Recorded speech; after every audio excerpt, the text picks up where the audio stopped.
Mesdames et messieurs, merci à nouveau de me recevoir chez vous, que ce soit à travers les différents réseaux sociaux par lesquels vous nous recevez, ou encore par le biais de votre petit écran, et que la grâce de Dieu déborde en votre faveur. Il est presque régulier que je vienne à vous à travers un certain nombre de thèmes que vous soumettez à mon attention afin que nous puissions ensemble les aborder pour vous apporter des éclaircissements. C'est 5 questions pour 5 réponses, dont le thème pour aujourd'hui porte autour de la communion fraternelle. Mesdames et messieurs, permettez-moi très rapidement de repartir vers les Écritures afin de poser les éléments fondamentaux, scripturaires et bibliques qui nous permettront de soutenir l'essentiel de ce que j'aurai à dire.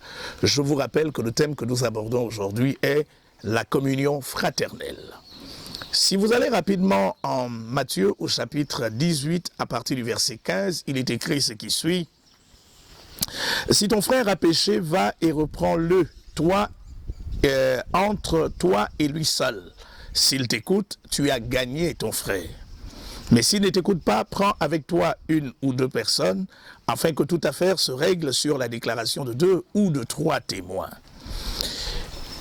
S'il refuse de les écouter, dis-le à l'Église, et s'il refuse aussi d'écouter l'Église, qu'il soit pour toi comme un païen et un publicain.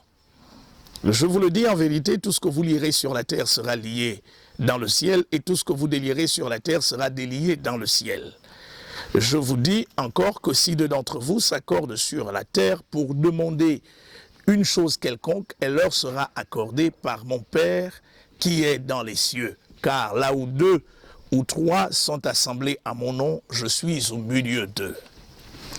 Mesdames et messieurs, je suis régulièrement interpellé ici et là sur le pourquoi est-ce que les signes, les manifestations, les miracles et les prodiges apostoliques et prophétiques ou encore des temps apostoliques et prophétiques ne se manifestent pas de nos jours.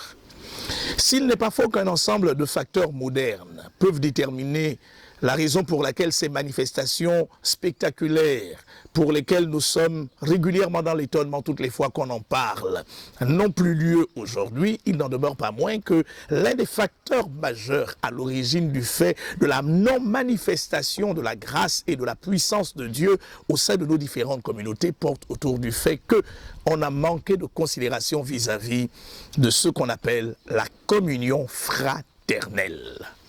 Alors, s'il vous plaît, vous me poserez la question de savoir, mais c'est quoi la communion fraternelle? C'est un terme composé, c'est un thème composé, lequel a 2 éléments fondamentaux. Premièrement, communion, deuxièmement, fraternelle.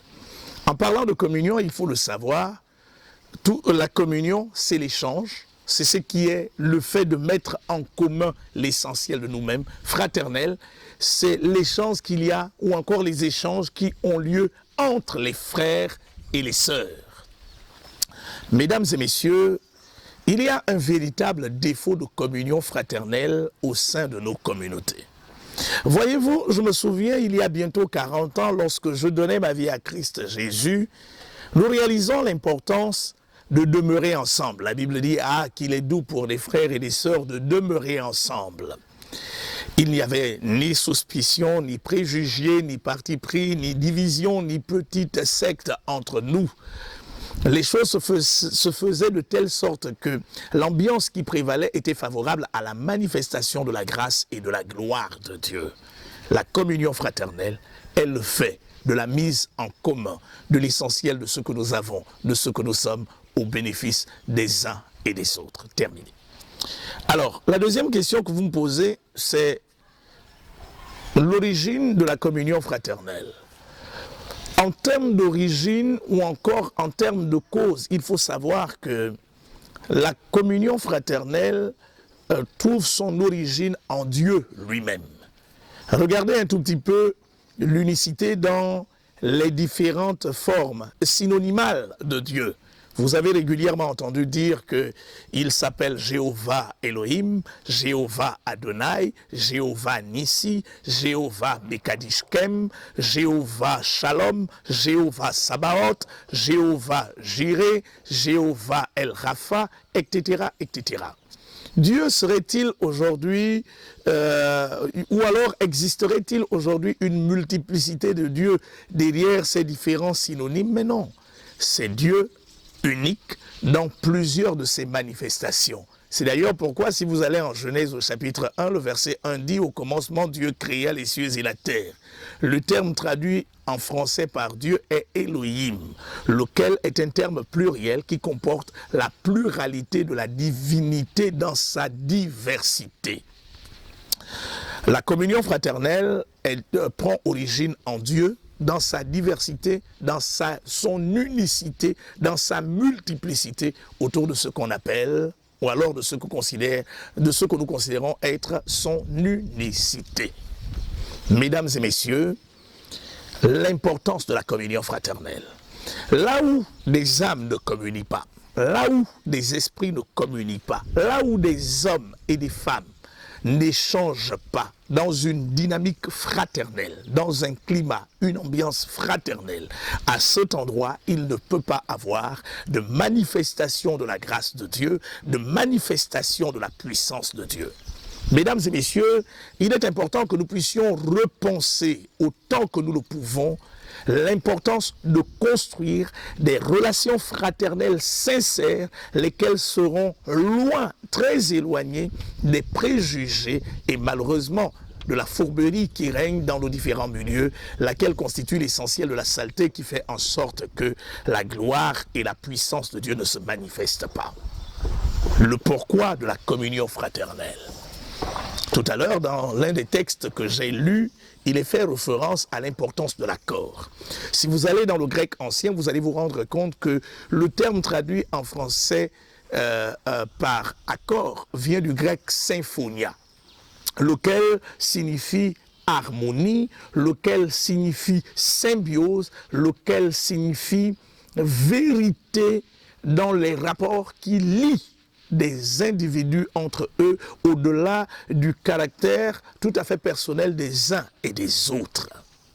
Mesdames et messieurs, là où il n'y a pas de communion fraternelle, il n'y a pas de vérité. Là où il n'y a pas de communion fraternelle, il n'y a pas d'amour. Là où il n'y a pas de communion fraternelle, il n'y a pas de grâce de Dieu. Là où il n'y a pas de communion fraternelle, il n'y a pas de manifestation de sa puissance. En résumé, comment se manifeste de la façon la plus concrète la communion fraternelle? Mais c'est simple.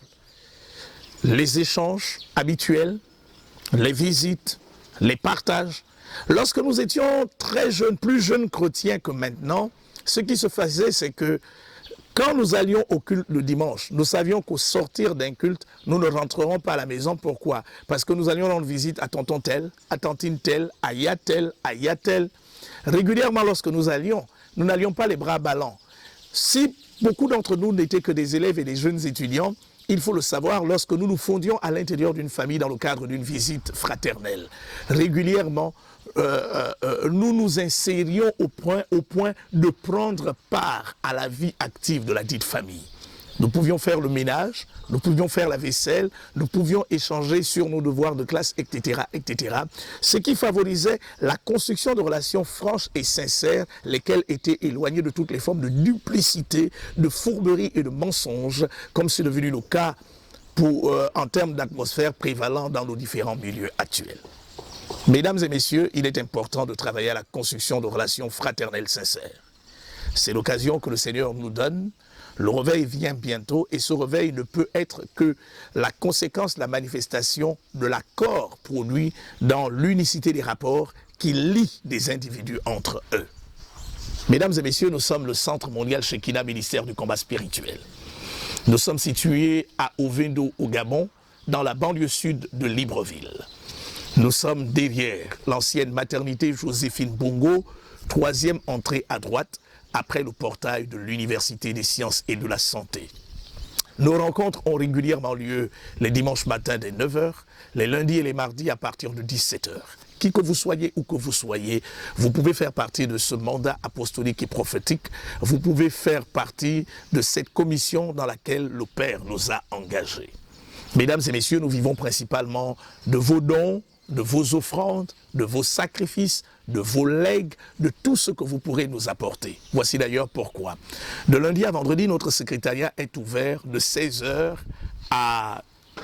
de 9h à 16h précises. Mais nous avons une équipe de permanence qui y vit 24h sur 24 sur les lieux. Vous pourrez toujours nous apporter vos dons, vos dîmes, vos sacrifices, vos offrandes, vos actions de grâce et tout ce que le Seigneur vous mettra à cœur sur les lieux. Sinon, tout simplement le faire à travers nos différents comptes RTL Monnaie ou encore Mobile Cash par RTL Monnaie au 074 38 15 94. Je dis bien par RTL Monnaie au 074 38 15 94, par Mobile Cash au 062 38 15 94, par Mobile Cash au 062 38 15 94. Mesdames et messieurs, merci de nous avoir suivis. J'espère en quelques minutes avoir répondu à vos préoccupations, lesquelles portaient essentiellement autour du thème sur la communion fraternelle. Que Dieu vous bénisse et à très bientôt.